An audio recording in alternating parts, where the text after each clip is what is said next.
Hello friends, good morning to all of you. स्वागत है आपका हमारे यूट्यूब चैनल पूजा में 7-7-9 में। तो कैसे हैं आप लोग? उम्मीद करते हैं कि आप लोग अच्छे होंगे और अपनी पढ़ाई अच्छे से कर रहे होंगे। आज हम आपके लिए लेके आए हैं क्लास 10th का जो संस्कृत है NCERT बिहार बोर्ड, उसका चैप्टर नंबर 10 जिसका नाम है मंदाकिनी वर्णनम। ये चैप्टर बहुत ही इंटरेस्टिंग होने वाला है और बहुत ही अच्छा चैप्टर है। इस चैप्टर में हमें रामायण की कुछ कहानियाँ पढ़नी है जिसमें राम, सीता और लक्ष्मण भी मौजूद हैं। इस कहानी के बारे में हम पढ़ते हैं। सबसे पहले ये जो फिगर दिया हुआ है उसके बारे में समझ लेते हैं। आपको बता दें कि ये चैप्टर तब लिखा गया है, तब के बारे में है जब राम, सीता और लक्ष्मण का वनवास हुआ था और वो तीनों एक साथ वनवास में गए थे, वन में गए थे। तो उस टाइम जब वो लोग चित्रकूट पहुँचे थे, तो चित्रकूट पहुँचने पर जो पर्वत है चित्रकूट पर्वत, उस पर्वत के देखिए बगल में ही एक नदी दी हुई है जिसका नाम रखा गया है मंदाकिनी नदी, ठीक है। और उसी मंदाकिनी नदी के तट पर ये लोग बैठे हुए हैं, राम और सीता, ठीक है। और मंदाकिनी नदी के बारे में जो राम है वो बहुत कुछ जानते थे और सीता को नहीं पता था, तो सीता जी को मंदाकिनी नदी के बारे में बहुत कुछ वो बताए हैं इस चैप्टर में। उन्होंने 10 लाइन में ये सब कुछ बताया है, तो वो 10 लाइन हम भी सीखेंगे कि उन्होंने क्या क्या बताया है, कौन कौन सी जानकारी है। आइए देखते हैं। सबसे पहले तो ये जो परिचय दिया हुआ है उसको हम देख लेते हैं। अगर आपने नहीं पढ़ा है तो इसको ध्यान से सुनिएगा और लिखते चलिएगा, क्योंकि ये चैप्टर आपके लिए बहुत फ़ायदेमंद होने वाला है। इस चैप्टर से बहुत क्वेश्चन आंसर पूछा जाता है।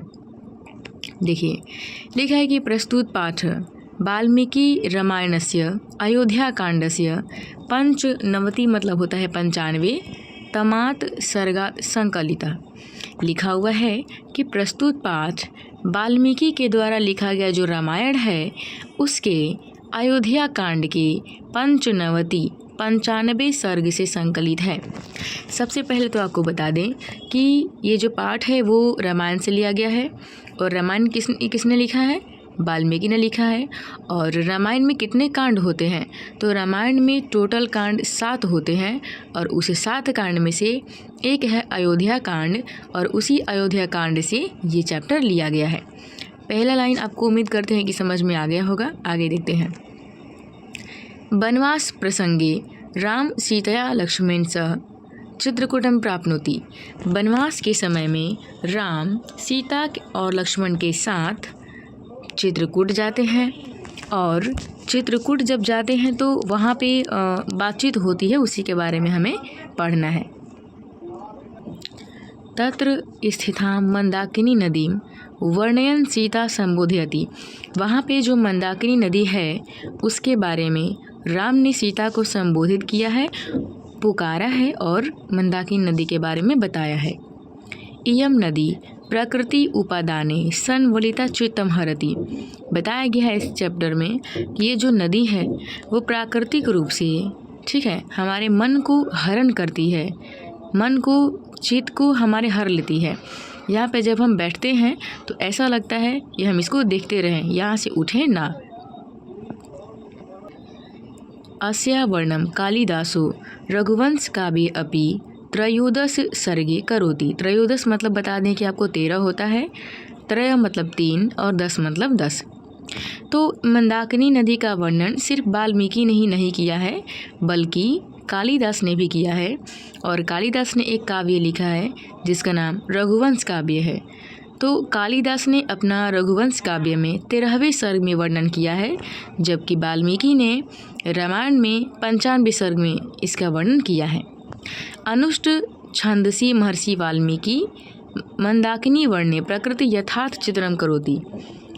महर्षि वाल्मीकि जो हैं वो मंदाकिनी नदी के यथार्थ चित्रण किए हैं कि किस प्रकार से मंदाकिनी नदी है और उनकी विशेषता क्या है।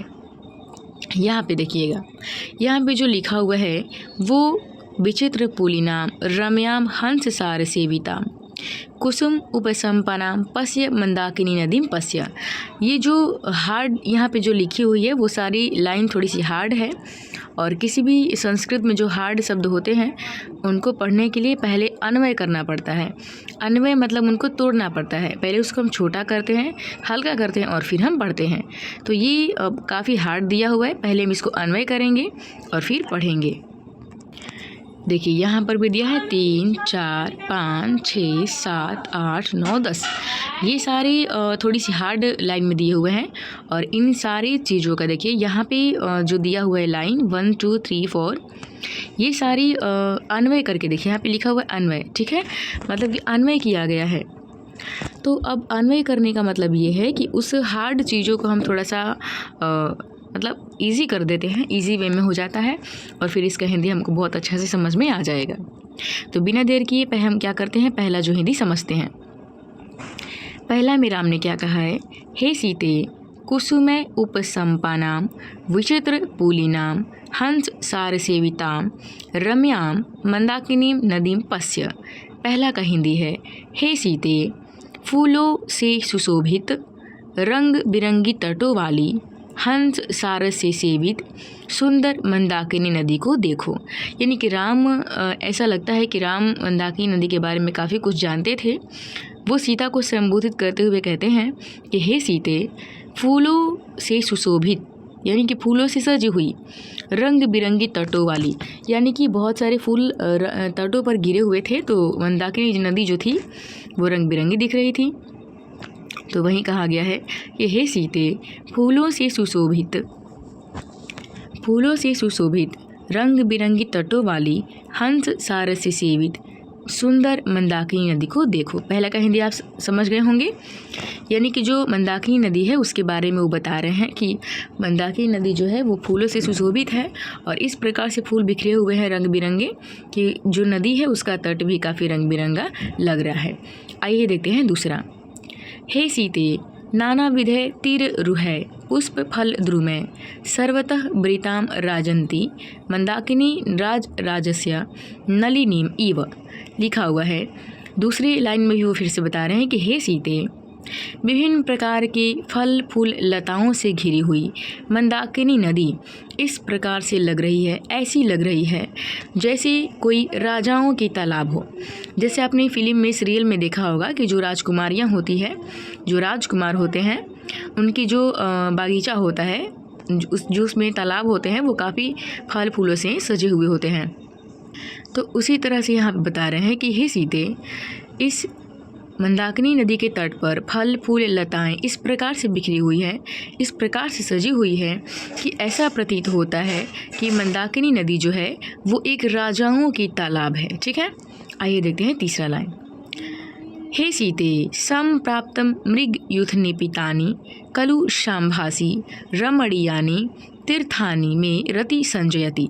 तीसरा लाइन वो बता रहे हैं कि हे सीते जब मंदाकिनी नदी के तट पर बहुत सारे हिरणों के झुंड पानी पीने के लिए जब आते हैं, वो दृश्य देखकर हमारे मन में प्रेम का संचार होता है। जैसे आपने खुद देखा होगा कि ऐसी कोई दृश्य हम देखते हैं फिल्म सीरियल में, जहाँ पे बहुत सारी जानवर के बारे में दिखाया जाता है, बहुत सारे पशु पक्षी दिखाए जाते हैं, खुला आसमान दिखाया जाता है, बारिश के मौसम दिखाए जाते हैं, मोर नाचते हुए दिखाए जाते हैं। तो इस तरह की जो चीज़ें हैं वो देखकर हमारे मन में काफ़ी प्रेम उमड़ता है, और हम भी सोचते हैं कि काश हम भी इन सब चीज़ों को पास से देखते, नज़दीक से महसूस करते।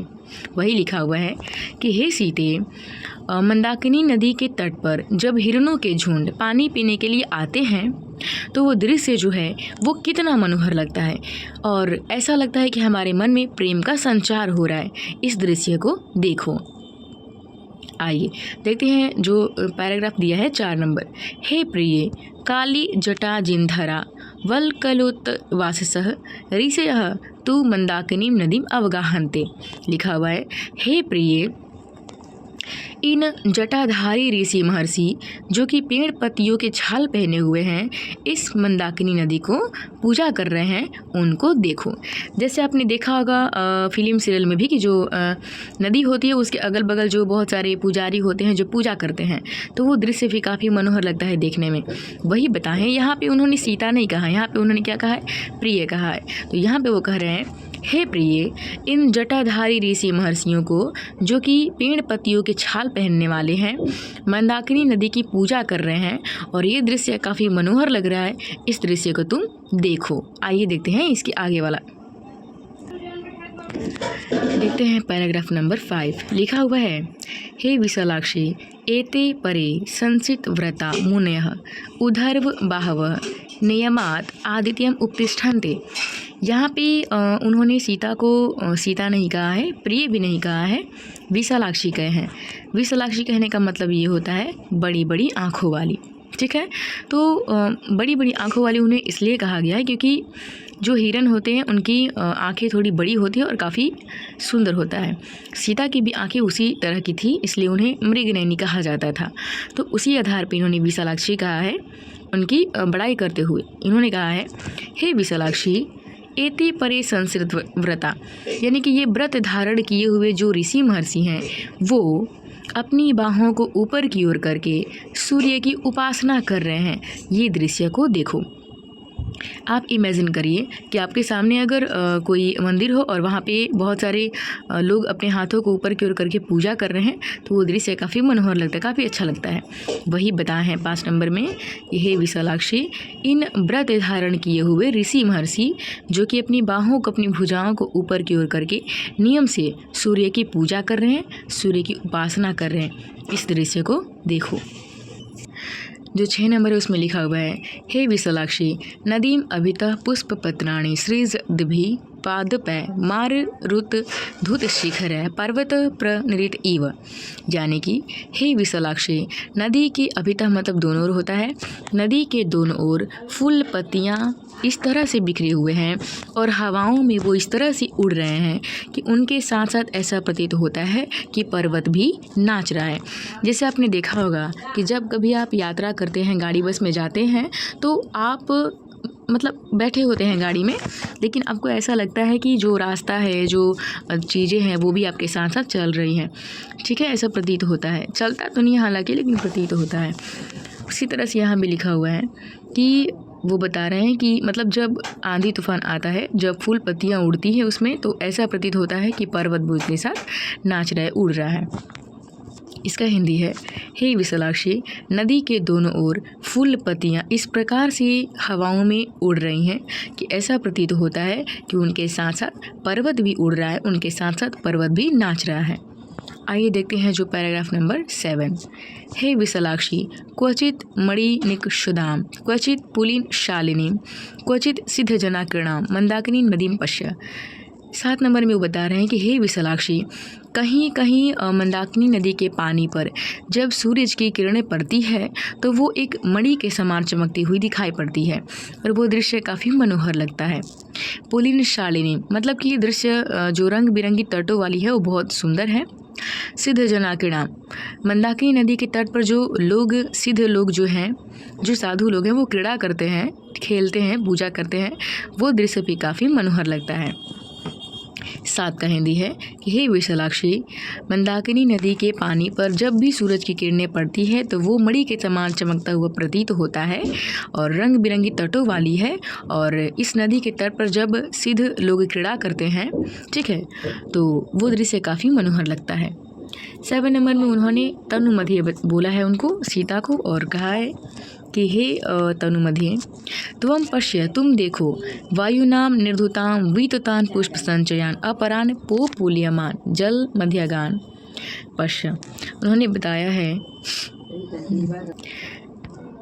8 नंबर में उन्होंने बताया है, उन्होंने 8 नंबर में तनुमध्य कहा है। तो उन्होंने कहा है कि हे सीते, हवाओं में फूल पत्तियां जब उड़ती हैं और कितना मनोहर लगता है वो दृश्य। और इसके साथ साथ जब कभी पानी में फूल पत्तियाँ तैरती हैं, ऐसा होता है कि मतलब जो हवाओं में फूल पत्तियाँ उड़ते हुए पानी में चल जाती हैं, मंदाकिनी नदी में भी चली जाती हैं। तो मंदाकिनी नदी की लहरों के साथ जब वो फूल पत्तियाँ तैरती हैं, वो दृश्य काफ़ी मनोहर लगता है, काफ़ी मनोभावन लगता है। उस दृश्य को देखो। सेकंड लास्ट देखते हैं 9 नंबर। हे कल्याणी पश्य नदीम अभिता वल्गु वचसः रथांग वाहना द्विजज सुभगीर निष्कुंजति तान आधिरोहंती। उन्होंने 9 नंबर में कल्याणी कहा है और बताया है कि हे कल्याणी, नदी के दोनों ओर वृक्षों पर चकवा नाम की पक्षी कूंज रही है। ठीक है, नदी के दोनों ओर जो वृक्ष लगे हुए हैं, उन वृक्षों पर पक्षी कूंज रही है। यहाँ पे चकवा पक्षी का जिक्र किया गया है कि चकवा पक्षी कूंज रही है। उस दृश्य को देखो, उनकी आवाज़ को सुनो, कितना मनोहर उनकी आवाज़ें लग रही है। आज का लास्ट है, हे शोभने चित्रकूटस्य मंदाकिनी दर्शनम तत् दर्शनात् पूर्ववासात् अधिक मन्यते। देखिए, इसमें उन्होंने बताया है, लास्ट में उन्होंने कहा है मंदाकिनी नदी की विशेषता बताते हुए कि हे सीते या हे शोभने, आज तक हमने बहुत तीर्थ यात्रा किया, लेकिन उन सारे तीर्थ यात्राओं में, ठीक है, मंदाकिनी जब हम वनवास किए हैं तो बहुत सारे तीर्थ यात्रा हमने किया, लेकिन उन सारे तीर्थ यात्राओं में मंदाकिनी नदी जो है उसका तीर्थ यात्रा हमें काफ़ी मनोहर लगा है, काफ़ी अच्छा लगा है और काफ़ी अच्छा लगा है। तो उम्मीद करते हैं कि आपको ये चैप्टर बहुत अच्छा तरह का समझ में आया होगा। मिलते हैं ऐसे ही अच्छी वीडियो के साथ एक नेक्स्ट वीडियो में, तब तक के लिए